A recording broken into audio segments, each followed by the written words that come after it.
Guys, আমরা যখন একটা ইউটিউবে চ্যানেল তৈরি করি তো আমরা কিন্তু সেই চ্যানেলটাকে মেনটেন করতে পারি না।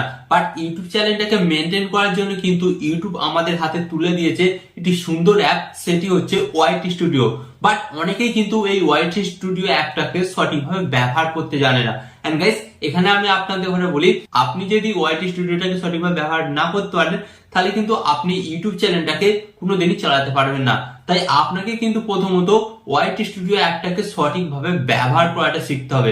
এন্ড গাইস, এখানে আমি আপনাদের ঘরে বলি, অনেকেই কিন্তু ওয়াইটি স্টুডিও অ্যাপটাকে সঠিকভাবে ব্যবহার করতে পারে না, এন্ড যার কারণে তারা তাদের চ্যানেলের মধ্যে কিছু ভুল সেটিংস অন করে রাখে। এন্ড সেই সেটিংস গুলো অন করার ফলে কিন্তু তাদের চ্যানেলটা জীবনে কোনোদিন গ্রো করে না এবং তাদের ভিডিওগুলো ভাইরাল হয় না। কারণ ভুল সেটিংস ভাই অন থাকলে কিন্তু আপনাদের চ্যানেলটা কোনোদিনই র্যাঙ্ক করবে না এবং কোনোদিন গ্রো করবে না। এন্ড যার ফলে কিন্তু আপনারা আলটিমেট ইউটিউবে সারা বছর পরিশ্রম করলেও কিন্তু আপনারা ইউটিউব থেকে সফলতার মুখ দেখতে পাবেন না। হ্যাঁ, তো তাই আজকের এই ভিডিওতে আমি আপনাদের করে শেখাবো যে ওয়াইটি স্টুডিও অ্যাপটাকে আপনারা কিভাবে সঠিকভাবে ব্যবহার করবেন, ব্যবহার করে আপনাদের ভিডিওগুলোকে ভাইরাল করবেন।